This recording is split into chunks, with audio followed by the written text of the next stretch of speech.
nerds! Hey, word nerds, how you doing? What's up with your faces? My name is Spencer, and this is my podcast. It's called The Dictionary, and I hope you are enjoying it. That's what I say every time. Let's see. It is August 15th, 7:04 a.m. That's when I'm recording this.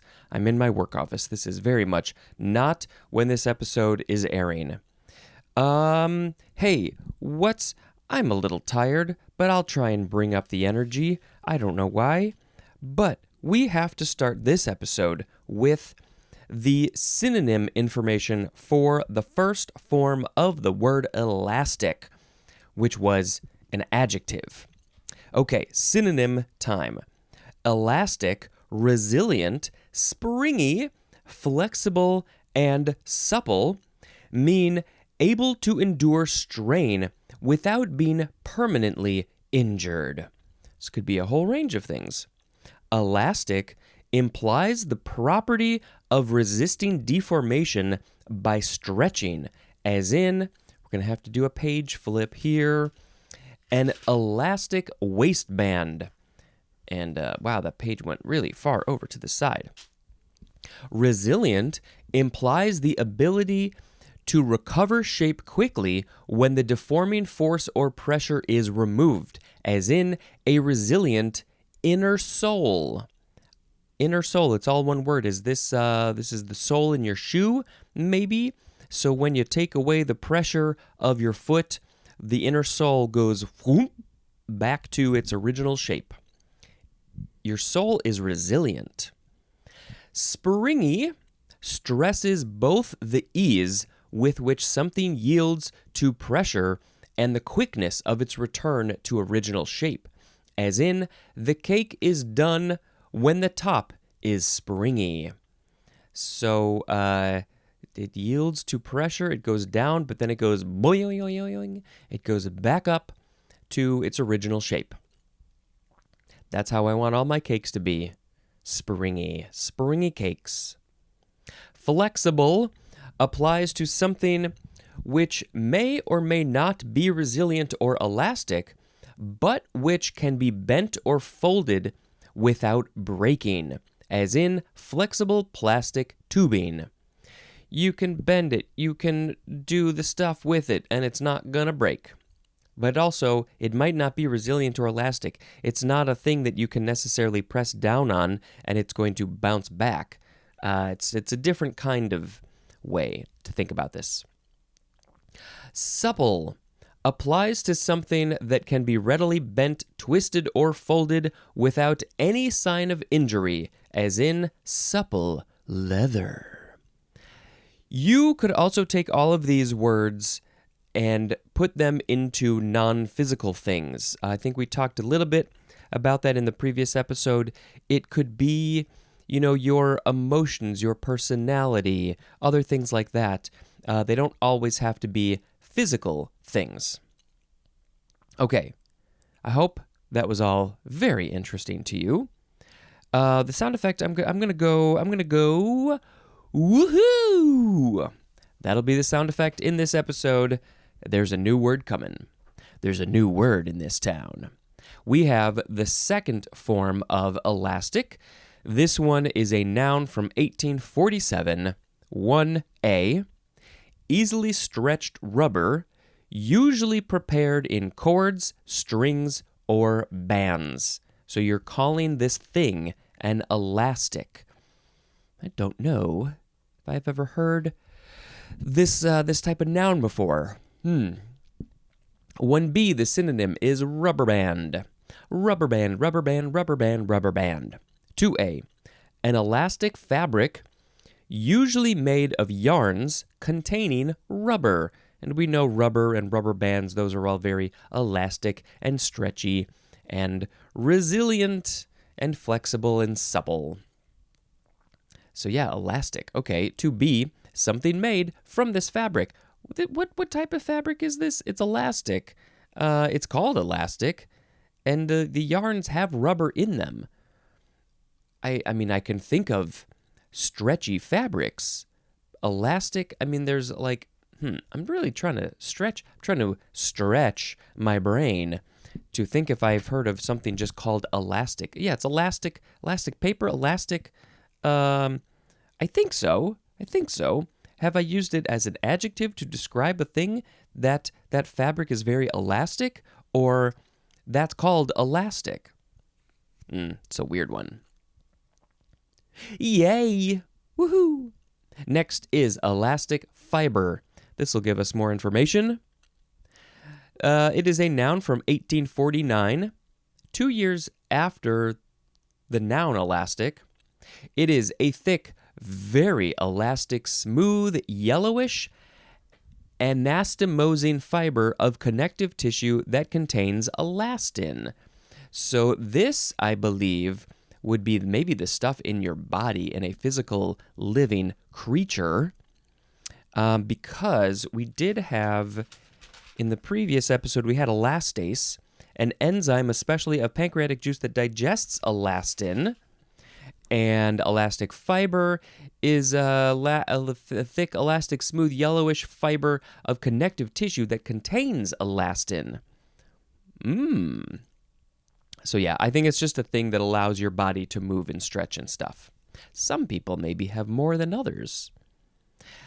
Woohoo! Next is elasticity. You can pronounce it elasticity, elasticity, elasticity. You could take out a syllable. Tisty, elasticity. Okay, this is a noun from 1664. 1. The quality or state of being elastic, as 1a, the capability of a strained body to recover its size and shape after deformation, and the synonym is springiness. Yeah. How elastic are you? How much elasticity or springiness do you have? As we get older, we are definitely having less elasticity. You gotta eat the right foods and exercise, and you will have more elasticity longer into your life than most people who are not maybe eating the right foods or exercising. In this case, I think exercise might be a little bit more important than diet, but in general, diet I think is more important because you need to give your body the right nutrients and things so it can use them properly. And then it can become elastic. And I'm really doing some moves. I mean, I did some stretching this morning. I'm trying to be better about that. So yeah, I want to have a lot of elasticity when I'm 100 years old. Okay, 1b. The synonym is the second definition for the word resilience. And yeah, this is more about like how do you bounce back from trauma or something that has taken you down a notch. 1c, the quality of being adaptable. Yep, talked a bit about that in the previous episode. When plans change, what is my brain going to do? Am I going to sit in a corner and cry because I wasn't ready for that? That's not adaptable. I don't have elasticity. Or am I going to be like, all right, let's figure it out. Let's come up with a solution. How can we adjust and pivot and do all that stuff? That would be elasticity. Number 2, the responsiveness of a dependent economic variable to changes in influencing factors, as in elasticity of demand, also price elasticity. This is about economics. So the responsiveness of a dependent economic variable to changes in influencing factors. So the prices of things, the demand or whatever, there are factors that adjust those. And I don't know, it's something about, how easy do those prices, do those demands and things change, given the factors that are being put on them. Something like that. Woohoo! Next is elasticized, adjective from circa 1909. Made with elastic thread or inserts, as in an elasticized waistband. Some of us might want an elasticized waistband. maybe if we're about to eat a big meal, we might need a little extra space there in the pants region. So something made with elastic thread or insert. So you can make something more elastic when you elasticize it, and then it has been elasticized. Can I elasticize this piece of paper? Probably not. I would have to start from scratch. I guess in that case, though, it would be elasticized because you can't retrograde the elasticity, but you can make a piece of paper that has elastic threads, particles in it, I guess. That would be interesting. Stretchy paper. Have we done that? Ooh, woohoo! Next is elastic limit. Hoo, there's a limit to how elastic something is. 2 words, noun from 1898. The greatest stress that an elastic solid can sustain without undergoing permanent deformation. You can only stretch something so far before it snaps, before it breaks. Us humans, we're like that too. You can only push me so far until I collapse under the pressure or you've really messed me up. Elastic limit. You don't want to find that limit. Woohoo! Trying to do new things. Okay. Next is elastic modulus. I think that's how you would pronounce it. It is spelled M-O-D-U-L-U-S. Elastic modulus. Modulus. That's probably the first one. 2 words, noun from 1904. The ratio of the stress in a body to the corresponding strain. Okay, so the ratio, there's a certain amount of strain being put on a thing, or the stress is being put on it, and then there's the strain that comes from the stress, I guess. The elastic modulus. It's an interesting, maybe they use this when they're testing, the soles of shoes or how elastic. Maybe they're trying to find the elastic limit. I don't know. Woohoo! Next is elastic scattering. 2 words, noun from 1933. A scattering of particles as the result of an elastic collision. Okay, what is an elastic collision? And then there's particles that are getting scattered all about the place. What is this? Elastic collision. Ooh, this is fascinating. I don't know anything about this one. Maybe we should put a link in the show notes for elastic collision, elastic scattering. What is an elastic collision? What? If you are watching this on video, if you are a patron, $5 a month, you will see video. You'll see a few cuts that already. My nose is quite itchy this morning, and I don't know why. So I wanted to cut those parts out and scratch it. So apologies. Audio people, you would never know. You would never know the difference because the audio is just so smooth and clean. Woohoo! Next is elastin. E-L-A-S-T-I-N. Noun from 1875. A protein that is similar to collagen and is the chief constituent of elastic fibers. So collagen is it's this other thing in the body that I think a lot of people, I'm pointing to my face because I think a lot of people, you want a lot of collagen in your face because it's it renews itself, it makes it all nice and smooth and squishy or something. I don't know, this is not a good description of collagen. I'm sure I read it 2 years ago in the seas. But elastin is similar to it. It's just another thing in the body that your body produces that makes things stretchy and stuff, like your skin and your fibers, your cartilages, your tendons, all those things. I'm guessing I don't know the specifics. Yep, that is it for elastin. Woohoo! Next is elastomer. I think that's how you would say it. Elastomer. E-L-A-S-T-O-M-E-R. Noun from circa 1939. any of various elastic substances resembling rubber, as in polyvinyl elastomer. Elastomer. That's how you say it. Polyvinyl elastomer. And so I guess it's like a rubbery, fabric-y thing. And it's probably stretchy. Elastomeric, that is an adjective. Not much information in the etymology, so we are going to move on to sound like Tigger. The next word is elate.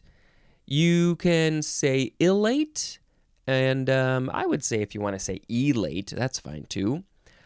This is the first form. It is looks like a transitive verb from circa 1619, and it is to fill with joy or pride. We are so happy. We are so happy. We are elated. We have been given elation. That's coming up, probably. Yes, I want to elate everybody. Let's make everybody happy. Filled with pride. This is from the Latin verb. This is interesting. Well, it comes from the Latin word elatus, which is from the verb effere, which means to carry out or elevate. And,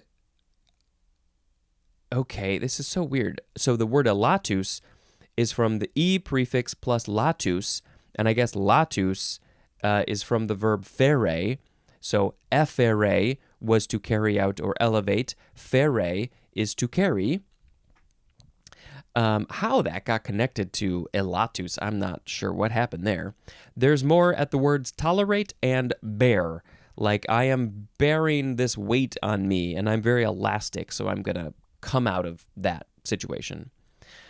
To carry out, to elevate, yes, elevating. That's the best part of the etymology that I can think of for this word elate. I'm elevating your spirits. Woohoo! The second form of elate is an adjective from 1647. The synonym is just the word elated, which is next.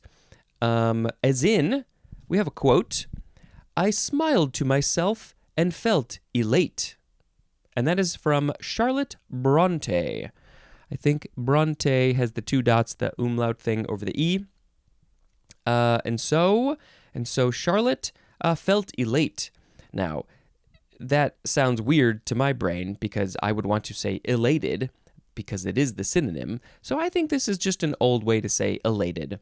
I felt elate. If somebody says that, don't tell them that they're wrong. Tell them that they're old. Woohoo! Next is elated. Adjective from circa 1619, same year that the word elate came out. By the way, when I saw the year 1619 for elate, my brain first thought that was when slavery ended, but it's when slavery started. It's the opposite of that. So I was like, Juneteenth, slavery ended, they were all elated. Now, it's the opposite of that. I had to look it up to confirm. I was like, that doesn't sound right. So, the people who were being enslaved were not elated at all for that situation. But the other people, the people who were doing the enslaving, they were probably elated that they now had a lot of cheap labor. And that's a time that I cannot support elation. I am not happy with those people being elated, treating other humans like animals and worse. So, on that note, we have to finish elated, adjective from 1619. This is marked by high spirits, and the synonym is exultant, exultant, exultant. So if you have high spirits, you are elated. And if you are being taken away from your homeland and whipped and beaten and not being provided any normal human things, you are not elated. I have to mention that year. It comes up, it's in the brain, the year, the number, so I have to mention that. Elatedly is an adverb, and elatedness is a noun. Woohoo! Next is elater. Elater. Elater. Noun from 1830. This is a plant structure functioning in the dispersal of spores. So it takes the spores and it shoots them out. It's dispersing them. How is it doing this? What is it doing? I don't know. Let's read more. We have A, one of the elongated filaments among the spores in the capsule of a liverwort. And so I think it's just a type of elater. Elater? Elater, yeah. B, one of the filamentous appendages of the spores in the horsetails. So we got liverworts and horsetails have elaters, have something that shoots the spores out into the world so they can go find a new home, plant themselves in the ground, and grow new liverworts and horsetails. Two very good names of plants, I think. Liverwort and horsetail. Yeah, I like those words. This is from the Greek elater, which means driver, from I think this would be the verb elaunin, which means to drive. So this filament drives the spores out into space. Woohoo! Elation is next. Noun from the 14th century. 1. The quality or state of being elated. I have elation. I am elated. Let's go be celebrated. Number 2. Pathological euphoria. Okay, that's a new one. This is, you are euphoric, which is very, very happy. You are euphoric pathologically. So like constantly, medically, clinically. What is that? I think I gotta put a link in the show notes for this pathological euphoria called elation. Like, what is pathological euphoria? I'm just so fascinated by that. Okay. Next. Woohoo! That was a weird one. Okay, E-layer is next. Capital E, next word, layer, like the layers of a springy cake. Noun from 1933. A layer of the ionosphere occurring about 65 miles above the Earth's surface during daylight hours that is capable of reflecting short-wave frequencies. Well, for those of you who do not do miles, which is most of the world, that is also 110 kilometers or kilometers. Okay, so it's that many miles or kilometers above the Earth's surface. Why is it during daylight hours? Oh, I see. It's not that it only exists during daylight hours. It's saying that during daylight hours, it is capable of reflecting short-wave frequencies. Why not during the night? There must be something that my brain can't think of. Okay, so it reflects short-wave frequencies. So like, not. I think AM frequencies are very big waves, right? Do I have this correctly? Shortwave, maybe FM, maybe. Well, there's shortwave radio. So I don't know what waves those are. I don't know nothing about that. So maybe it reflects those back down so they don't go out into space. And so people can, I don't really know the details about all this, but it does something and it reflects those back down. And that's the most important thing you need to know about the E layer in the ionosphere. Yes, it is a layer in the ionosphere. Oh man, you don't even know how many layers of things are out there. You think it's just air and space up there? No, there's stuff happening. I don't get it. Woohoo. The last word is Elba. Capital E-L-B-A. Elba. Idris Elba. Noun from 1924. Now, 1924, that's when it got into American English, I guess, but this word was way before that. It is a place or state of exile. It doesn't really make sense unless you know the etymology, which I will tell you. But it has now become, you just call it, maybe metaphorically or poetically, you call a thing an Elba because it is a place or state of exile. Why? Because it is a Mediterranean island. There is an island in the Mediterranean called Elba. I assume it's still called Elba. And it was the residence of Napoleon Bonaparte after his first abdication from May 14th, 1814 to February 26th, 1815. So he was there for almost a year. But then I think he was abdicated again. Did he go back to the same place? I don't know. My stomach growled. I need some food. I have an apple with a really gross spot on it. Blech. I'm going to cut that out. I'm going to cut out that nasty soft spot. Okay, so that's Elba. If you are going to a state of exile, either physically or mentally, you can say, I'm going to Elba. Woohoo! All right, let's pick a word of the episode. We had elastic, elastic fiber, elasticity, elasticized, elastic limit, elastic modulus, elastic scattering, elastin, elastomer, elated, elator, elator, elation, elayer, and Elba. Let's see. What do I like? Which one? I'm tempted to maybe do elastic scattering because that was an interesting one that I was not aware of. Elastin is really important to the bodies.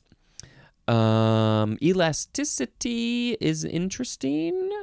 Let's see. I mean, I do kind of like elate. I mean, should we pick that one? What do you think? What would you pick in this situation? I would like to know, and then I'll find out weeks from now. I think too hard on this stuff. Sometimes I like to pick something that would be fun to say or sing, and so, let's just pick elastic scattering. Elastic scattering, all the elastic particles are being scattered because it's elastic scattering. Oh my God, we had an elastic collision.